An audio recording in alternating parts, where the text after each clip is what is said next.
This is the new Ford Ranger, which is arguably one of last year's most important models. Just like the Ford Everest, the Ranger rides on the heavily modified T6 platform of the previous generation model. And unsurprisingly, magkahawig sila ng muka. Unlike the Ford Everest though, which has a more elegant look, the Ranger looks more rugged and ready for adventure. And that's especially true in the case of this Wildtrak model.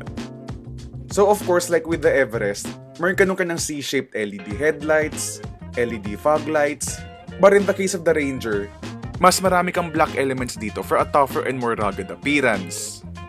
Likewise, yung kanyang wheels ay mas maliit din. 18-inch wheels on this Wildtrak variant as opposed to the Everest Titanium's 20-inch wheels. Though of course, you can also get smaller alloy wheels on the lower variants of the Ford Everest. Anyhow, kasi mag-e-enehaw na tayo ng manok, hindi joke lang. The Ranger looks thoroughly modern and rugged in all the right places. And the good news is, yung kanyang modern creature comforts like LED headlights and alloy wheels are already standard from the XLT variants and above. Which means maliban sa kanyang fleet-oriented XLS variant, the Ranger is punching above its weight class when it comes to exterior features. And also as a result, it's the most modern looking pickup of the bunch.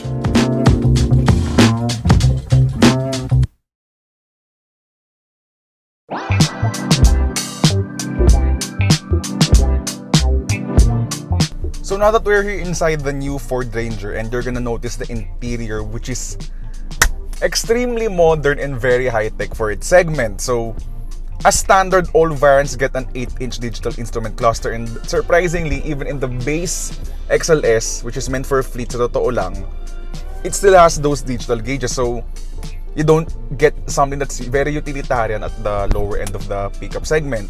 Also, another amazing thing is that even the Sync 4 infotainment, albeit na smaller 10.25-inch version, is also standard kahit sa XLS variant, which is yun nga again for fleets. But you wouldn't notice that if you're buying the XLS since your interior is filled with screens. But here in the Wildtrak, you get a bigger 12-inch Sync 4 infotainment. The interface is still the same pa rin, but it's bigger here. So basically, just have smaller bezels. For the interface is the same, but overall, as for the aesthetics itself, it looks really good. So in terms of design, that's always a subjective matter, diba? But you can't deny the fact that it's the most modern interior in its segment. So yun nga, you have a multitude of screens as I mentioned. But here in the Wildtrak now, in terms of quality, Ford has stepped up their game and it's now the benchmark for me in the segment. So whereas the Isuzu D-Max and the Mazda BT50 have a soft touch dashboard, eto hindi lang soft touch yung dashboard niya, pati rin yung doors. It's gonna be only in the crossover or sedan segment na the interior feels car-like, but here in the Ranger Wildtrak, it now feels car-like. There's actually a sense of premium feel here now. So the stalks, yung kanyang mga buttons and switches all have a crisp, solid feel. This is really practically the best interior for me in its segment right now, both in terms of premium feel and aesthetics, and being the Wildtrak pa, you have this orange stitching on the dash, the doors, the seats, yung kanyang Wildtrak stitching dito. It's setting the tone for what we should expect in the next generation of pickup trucks, basically like the next generation Hilux, next generation Navara, and so on and so forth. So now it's a good time to talk about the car's in-cabin tech. So again, as mentioned, we're in the Wildtrak, which means you get every single bell and whistle, even if it's the 4x2. 4x2, 4x4, they have the same interior features. Nagkakatalo lang sila in terms of the driver assistance tech. So you have this nice and gorgeous 12-inch Sync 4 infotainment system that made its debut in the Mustang Mach-E electric SUV, and it's a gorgeous interface. It's really a class benchmark as well in terms of infotainment. So, okay, dahil ang dami ng animations, may onting lag yung infotainment system niya. But yun guys, more of the animations causing the lag. But in the middle of the infotainment system, like if you're gonna change the temperature or switching from Android Auto to Apple CarPlay, ang seamless niya lang. It's very responsive, and of course, the screen is very high resolution. It looks really gorgeous, and it looks really like an iPad that's stuck here in the dashboard. And the good thing about it is that you have both wireless Apple CarPlay and Android Auto, as well as a wireless charger. So hindi siya pointless na if you're gonna go wireless Apple CarPlay, you're gonna be draining the battery kasi you have wireless charging. On top of that, I would normally complain big touchscreens kasi nga they usually mean that the climate controls have migrated into the infotainment system. But here in the Ford Ranger, across all variants, you still have hard buttons for the climate control niya. Good job on Ford for that part. And yeah, so wala ako magiging rant ngayon in terms of the climate controls like in other cars, the Peugeots and MGs. So yeah, I love that from Ford. Yun nga lang, I don't like the fact that you have to access the auto hold ng electronic parking brake niya or the rear diff lock and hill descent control sa touchscreen if you have the 4x4 model. So yeah, that's for me 2 steps too much just to turn on or off certain vehicle features, and I would still prefer a hard button for those. Nevertheless, it's a really good infotainment system. It's the class benchmark as a matter of fact in terms of infotainment. Nice user interface, excellent smartphone integration features, and the screen just looks amazingly gorgeous here in the Wildtrak, no? And it's a good time to talk about the car's rear seats, which is just as equally amazing as the stuff you get here up front. So now that we're here in the back seats of the new Ford Ranger, you're gonna notice that the seats are quite upright for my taste nga lang. So they feel a bit too vertical for me. Okay lang ako for long distances with the angle ng seat backs, but it's okay. Okay lang naman siya sa akin. But yun nga, there are some pickups that have, I guess, more inclination sa rear seats, which is better for long distances. But still, pros and cons. Pros, legroom's decent. I wouldn't call it the best, but it's okay. It's good enough for my 5'11" height. There's at least a good amount of foot room if I put my foot underneath the floor or the seats. These are, by the way, in my driving position, so this takes into account a tall driver. Now, in terms of headroom's actually pretty good.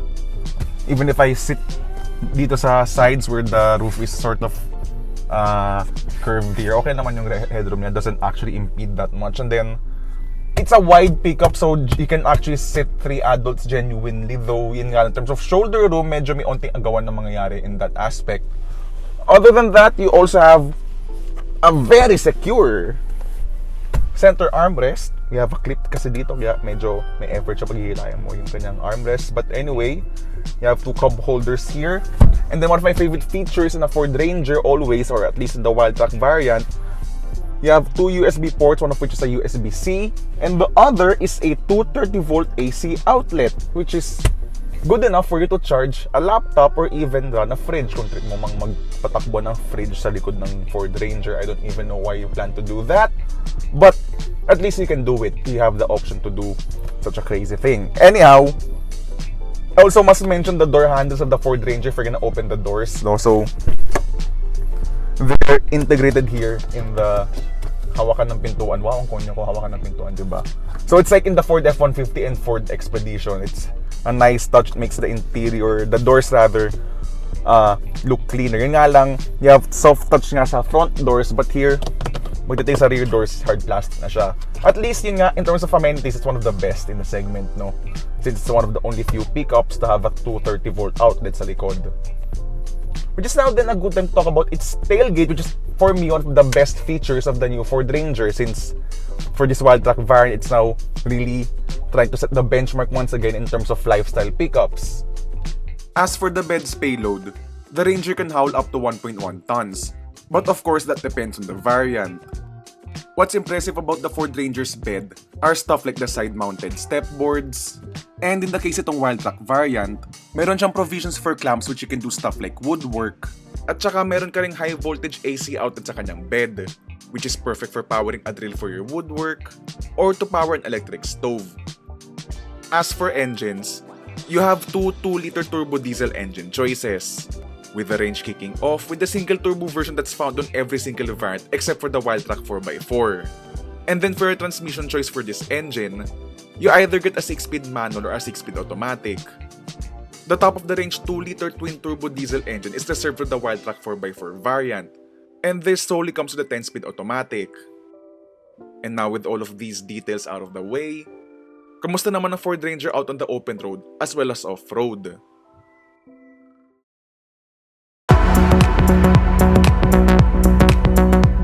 So out on the open road with the Ford Ranger, you're gonna notice the fact that, yes, this car is still in the same T6 platform as the previous generation model, but let's actually an advantage for it kasi sa totoo lang, that platform pa lang, right out of the bat, is already class leading in terms of refinement, ride comfort, especially for a leaf spring pickup.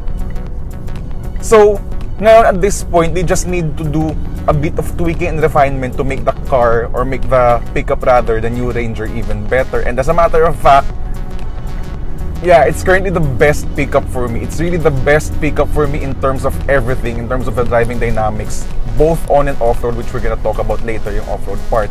Here on the road, the Ranger is still the best pickup in terms of ride for a pickup with the leaf spring. Really close to the Nissan Navara in terms of ride quality. What I'm even impressed more sa bagong Ranger is yung level of refinement niya. Grabe, ang tahimik niya, ang sobrang well-suppressed ng road and wind noise niya.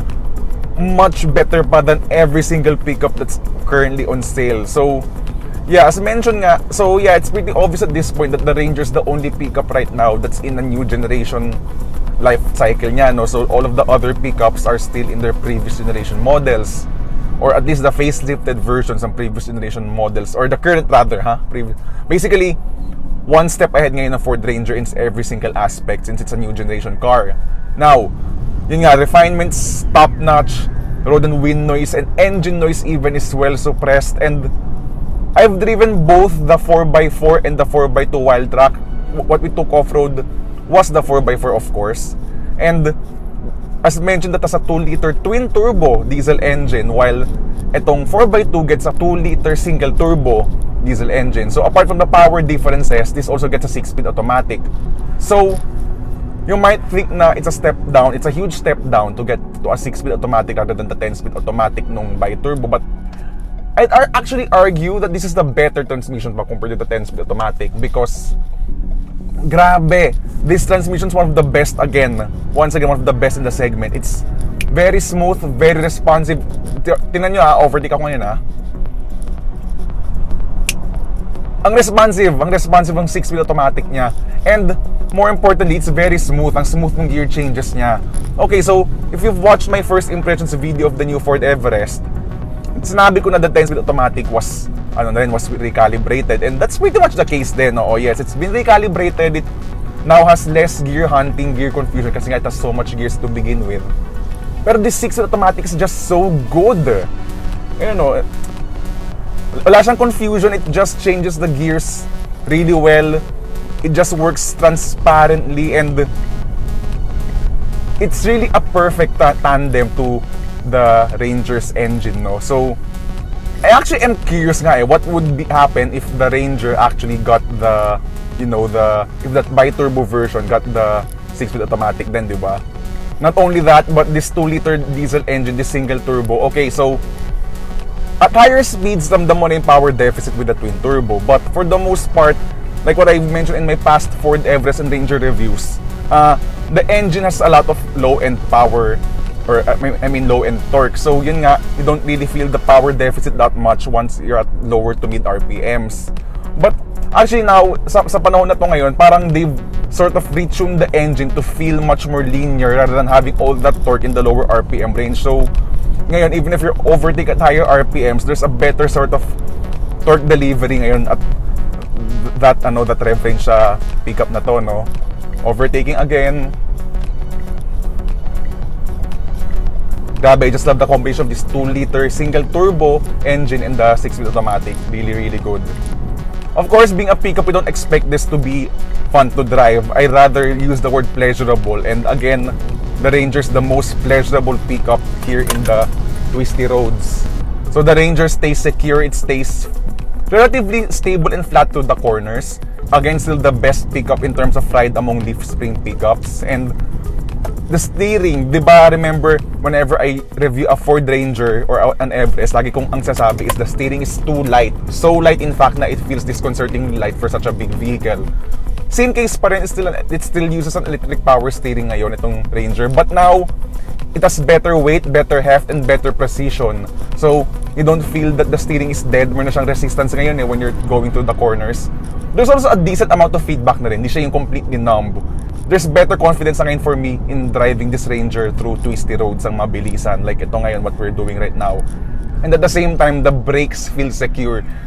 So the Ranger Wildtrak is one of the only few pickups to have disc brakes all around, and yeah, going through bends and twisties ng mabilisan, it's very confidence-inspiring in the Ranger Wildtrak actually. Dahil nga kasi, it feels very secure and magandang brake feel niya. It feels very confidence-inspiring, very secure. Maganda yung bite din ng brakes niya. That's what I really like about this pickup. I'm enjoying this Ranger so much. Again, class leading in all aspects, guys. Now, out here, even on the highway, and sa totoo lang, we're driving on a highway na hindi nga asphalt. This is concrete, so there's a degree of there's a higher degree of noise compared to an asphalt highway, no? But you know what? Even in roads like this, ang sobrang quiet and refined pa rin ng Ford Ranger. It's supremely quiet, supremely refined. Again, the ride's the best nga in the pickup segment among leaf spring pickups nga at least, and the stability is on another level. Sobrang ganda ng stability niya. So now the electric power steering slackens off. There's a bit of weight na ngayon lalo at higher speeds with the Ranger's electric power steering. At of course, the Everest, same vehicle naman sa dalawa. So yun nga, now it's a very relaxing long distance cruise, and I'd argue even that it's also the best in long distance comfort because of how quiet it is inside, how refined it is. Walang masyadong engine, road, and wind noise. Really setting the benchmark, setting the tone in the pickup segment, itong bagong Ranger. And the gears just blend really well if you're, you know, when you're overtaking or maintaining your speed. Sobrang ganda talaga ng kanyang 6-speed automatic. It's super smooth, super transparent lang. They don't notice. It's just, you know, performing its task in the background. Now, it's a good time to talk about the fuel economy of the new Ford Ranger. So, this is a 2-liter single turbo version that we're driving right now. And in terms of fuel economy, we're currently doing 11.7 kilometers per liter. It's also much better compared to the previous single turbo that I've driven. You're gonna see, you can check my review here kung gusto yung panoorin. You can check my review of the single turbo of the Ranger, the previous generation model. And yeah, it's really improved in every single way. Sobrang ina-enjoy ko tong pickup na to for the past 1 week that this car was with me. I'm really gonna miss this pickup pag nasoli to sa Ford, you know. Now, it's also a good time na rin to talk about its off-roading capabilities. So, of course, ito yung 4x2 itong na-drive ko ngayon, in the here and now. But I've also driven the 4x4 on the media drive with Ford, and you know what? It's gonna make even the novice of the newbie off-roaders feel like an expert behind the wheel, because you have a lot of drive modes. So you have mud ruts, you have sand, you have slippery. And apart from the drive modes, it's also a set and forget system in terms of how it sets up the rear differential lock and the hill descent control. You can of course override it, no? So pwede ikaw bahala mag 4 high at mag 4 low, but those features are also tied into the Ranger's the drive modes ng Ranger. But yun nga, if you wanted to do independently, pwede naman.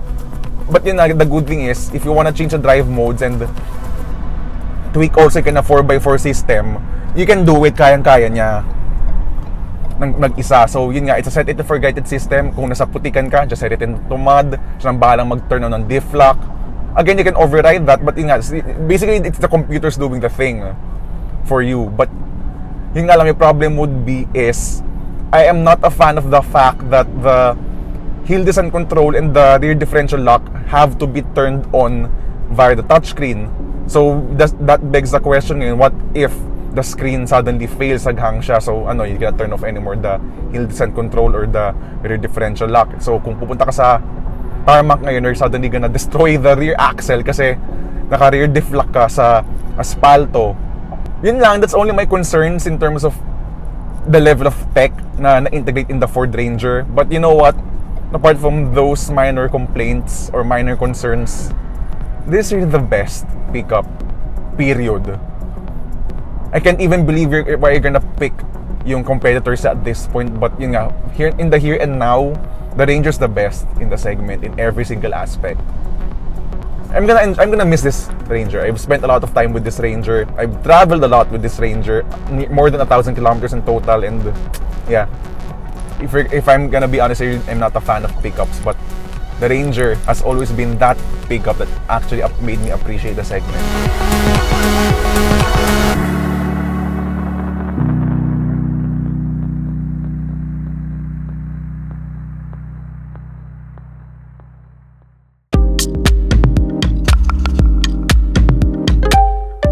If you want a new Ford Ranger, prices start at a little under 1.2 million pesos. And that gets you either the base XL 4x4 or the XLS 4x2. And then pagdating naman sa kanyang features, the XL only gets steel wheels, habang yung XLS naman benefits from 16-inch alloy wheels. Pero as mentioned kanina, lahat ng variants are equipped with an 8-inch digital gauge cluster, pati na rin yung Sync 4 portrait touchscreen. Just above the XL and XLS is the XLT. At ang dinagdag naman dito ay LED headlights at saka electronic stability control. Oh, and in terms of safety features nga pala, all variants come with 6 airbags as standard. After the XLT naman is the Sport. And pagdating sa variant na ito, medyo may angas factor na ang Ranger mo. Since you get unique front and rear bumpers, two-tone 18-inch wheels, smart entry with push-button start, a bed liner, along with amenities katulad ng reverse camera, wireless charging, and leather seats.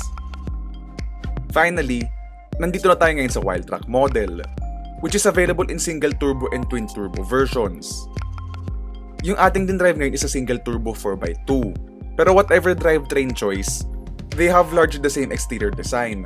Ang ninamang lang ng Wildtrak 4x4 is yung kanyang adaptive matrix LED headlights and yung kanyang full LED taillights, even down to the turn signals and reverse lights. Both versions are also largely the same pagdating sa kanyang interior, since you now get a bigger 12-inch portrait touchscreen, automatic climate control, a 220-volt rear outlet, and a power-adjustable driver's seat. Lastly, ang nilamang ng 4x4 Wildtrak over the 4x2 model ay yung kanyang suite of advanced driver assistance tech, such as full-speed adaptive cruise control, lane centering, blind spot warning, rear cross traffic alert, and also a 360-degree camera system.